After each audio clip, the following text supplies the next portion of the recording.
Tuan Mahfud. Dalam surahnya riwayat hidup para wali dan salihin buku surat 169. Menutup diri merupakan kenikmatan bagi seorang hamba. Andai ia mengetahuinya, pasti mensyukurinya. Nah, menutup diri maknanya kita merendah diri. Merendah diri bukan bermakna tak percaya diri, tapi merendah diri maknanya tidak merasa diri lebih baik daripada orang lain dan merasa orang lain lebih baik daripada dirinya. Dalam masa yang sama, bukan maknanya dia berputus asa ataupun dia tak ada semangat, tak, tapi dianya supaya dianya menjadi orang yang tawaduk aja benda. Orang tawaduk ini satu nikmat. Kalau dia tahu, pasti dia akan syukur. Maknanya tak semua orang mudah untuk tawaduk. Boleh cakap tawaduk boleh, tapi apabila dianya memang sudah terpilih untuk menjadi orang tawaduk, itu adalah nikmat diberikan oleh Allah. Kena syukur nikmat itu. Ingin menjadi murid sebelum serius dalam bertaubat merupakan kelalaian. Barang siapa yang memutus hubungan dengan Tuhannya, ia akan memutuskannya. Barang siapa yang membuat sibuk orang lain yang sibuk dengan Tuhannya, niscaya ia dimurkai. Orang yang sedikit amalannya tidak pantas mendapat hidangan Tuhannya. Allah. Nah, jadi seorang murid itu, di antara syarat pertama apabila dia nak belajar adalah dia bertaubat kepada Allah.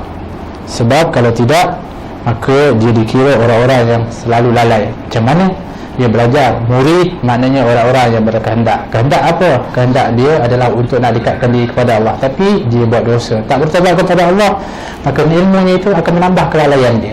Bermakna apa yang dia belajar menjadi alasan kepada dia untuk dia ambil excuse daripada itu. Contoh, kalau dia belajarkan, biasanya adanya di sana istisna atau pengecualian atau rukhsah, keringanan.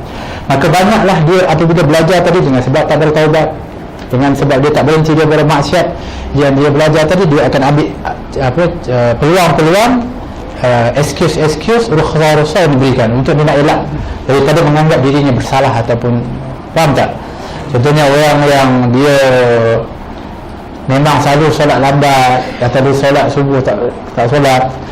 Nah, orang kata kalau tidur maka dia rafa'al qalam, tak dikira, dia tak ditulis berdosa sebab dia tidur. Tapi dia bukan dia tidur tu dekat nak subuh dah.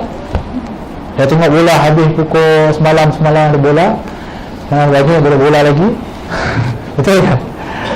Habis nanti pukul berapa habis? Pukul 4.5 dekat subuh lah. Masa tu lah dia tidur.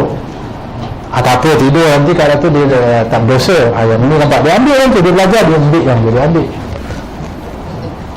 Jadi kalau dia belajar dan dia tak bertaubat sebelum dia nak pergi belajar menjadi murid, nak mendekat lagi kepada Allah, dia akan semakin jauh.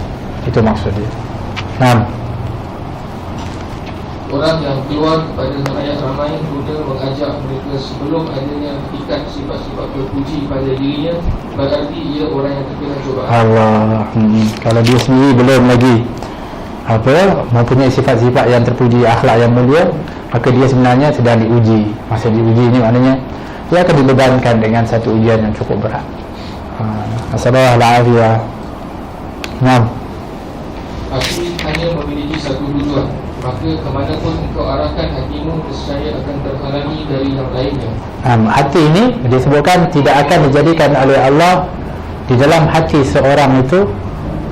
Di dalamnya itu dua perkara. Kalau satu saja, yang lain, kalau kita tempatkan satu, yang lain akan keluar. Lihatlah, kalau hati kita adanya Allah SWT, maka selesai. Tapi kalau sekiranya ambil dunia letak kat sini, maka dia menjadi tak ada. Sebab tu dunia dan akhirat itu dia tak boleh campur. Walaupun dia kata boleh dua-duanya, betul, tapi kalau adanya hati kita dunia, akhirat akan keluar. Kalau letakkan akhirat, dunia akan keluar. Hakala. Bila rasa takut telah menghingap di hati, nescaya menimbulkan muraqabah. Takut itu melahirkan sifat muraqabah, pengawasan diri. Sentiasa rasa diawasi oleh Allah apabila kita ada sifat takut. Tapi kalau tak takut, macam mana kita nak? Walaupun bila tahu Allah melihat baik kita, nak takut tak? Macam mana? Buatlah. Tapi kalau kita takut, dia akan sentiasa awas kepada diri sendiri. Orang yang paling kaya adalah orang yang dibukakan oleh Tuhan salah satu dari perbendaharaan hakikat, dan orang yang paling miskin adalah yang ditutupi oleh Tuhan haknya. Ini kalau sudah Allah bukakan Maknanya hakikat ini maknanya dia semakin kenal kepada Allah, semakin dekat, maka dia adalah orang yang paling kaya sekali. Itu yang disebutkan. Nah, Barang siapa yang memandang pada alam semesta dengan penuh ketertarikan, nescaya ia terhalangi dari mengambil pelajaran dan manfaat darinya. Nah, kalau dia pandang, tak pandang kita dah memang pandang, tapi maksudnya pandang ini dengan adanya tertarik hati kita kepada itu, maka kita akan terhalang daripada ilmu, dari pelajaran, daripada pelajaran maksudnya juga adalah hakikat kita memahami kehebatan Allah SWT, dan manfaat kita tak akan mendapat manfaat daripada itu. Kita kagum, hebat aku nak alam dia itu, tak dapat pun, kita tak dapat manfaat pun daripada itu, dan kita tak dapat. Tapi kalau kita kata itu adalah daripada Allah, hak milik Allah SWT, dan kita tak ada tertarik pun, kalau Allah beri dah, alhamdulillah, kita tak ada masalah. Maknanya ini adalah daripada diri kita sendiri. Maknanya hari ini berapa banyak kita, kalau kita tanya kepada kita, satu hari ini kita tertarik kepada tarikat-tarikat duniawi dengan iklan-iklan yang berada di depan mata kita hari ini. Allah, tengok kereta saja, cantik kereta kalau dapat satu dah. Ini lagi, benda lain lagi, baju, pakaian, apa semua, semuanya hati yang tertarik.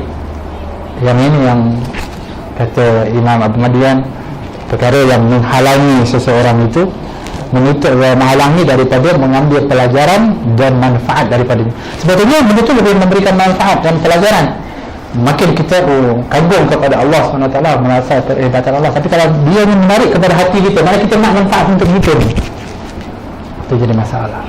Nah, setiap sufi yang tidak mengetahui pertambahan atau kekurangannya dalam setiap nafasnya, berarti dia bukan sufi. Allah, itu orang sufi itu kalau nak tahu tambah iman, tak tambah iman, tambahnya dia dekat dengan Allah, tak tambah dekat dengan Allah, setiap nafas yang dia hela dan dia lepas, dia tahu, nafas yang aku tarik ini semakin dekat aku dengan Allah, semakin bertambah iman, semakin lepas semakin bertambah atau kurang. Itu baru orang sufi. Tapi tak tahu, tarik dia suka-suka, lepas suka-suka dia, tak kisah pun tambah tak tambah, dekat tak dekat. Itu bukan orang sufi. Dipanggil orang sufi ini orang yang mana dianya menjaga setiap daripada juzuk anggota badan dan pergerakan perbuatan dia. Hatta nak bernafas pun dia tahu kenapa aku bernafas, kerana Allah. Sehingga yang bergerak di dalam setiap diri dia dan nafas dia adalah zikrullah disebutkan. Sehingga disebutkan ketika mana seorang siapa lupa Habib itu namanya, dia meninggal, dah di nazak ketika itu isteri dia mengajarkan kalimat la ilaha illallah, talqin la ilaha illallah. Dia marah, dia kata berapa kau ajar aku talqin ini, seluruh daripada anggota badan aku sedang bertalqin, sedang bercakap la ilaha illallah dah. Habib Abdullah Bakar Idrus, Abu Bakar Idrus yang berzikir kepada Allah setiap selepas sembahyang 12,000 kali la ilaha illallah. Jadi dah mendarah daging dah, dia punya zuzuk ni dah mengucap la ilaha illallah dah. Cuma kau tadi cakap la ilaha illallah mengganggu pula aku kita nak fokus untuk menghadap kepada Allah SWT. Ada begitu. Kita memang perlulah taklid tu. Kita perlu untuk bertaklidkan kepada orang memang. Tapi sampai begitu kerana mereka sudah kita panggil mendarah dagingkan dengan zikrullah itu. Rasulullah pernah menunjukkan kepada Sayyidina Abu Bakar bagaimanakah yang namanya jamaah atau benda-benda yang tak menyawa ini berzikir. Rasulullah pegang batu itu berzikir, Sayyidina Abu Bakar dengar, dibagikan tangan Sayyidina Abu Bakar, Sayyidina Abu Bakar dengar, Sayyidina Abu Bakar datang dengar zikir yang dibaca oleh waktu itu. Semua daripada ini adalah berzikir kepada Allah. Sekarang ini apa yang mereka buat, yang mereka datang sekarang buat, tahu tak apa dia? Sekarang sedang beristighfar. Untuk siapa? Untuk kita. Sebab ini Nabi sebut seperti itu. Jadi alhamdulillah kita dapat istighfar kerana hadir dalam majlis seperti ini. Mudah-mudahan kita diberikan rezeki oleh Allah SWT untuk dan taufik untuk dapat hadir majlis seperti ini. Amin Allahumma amin.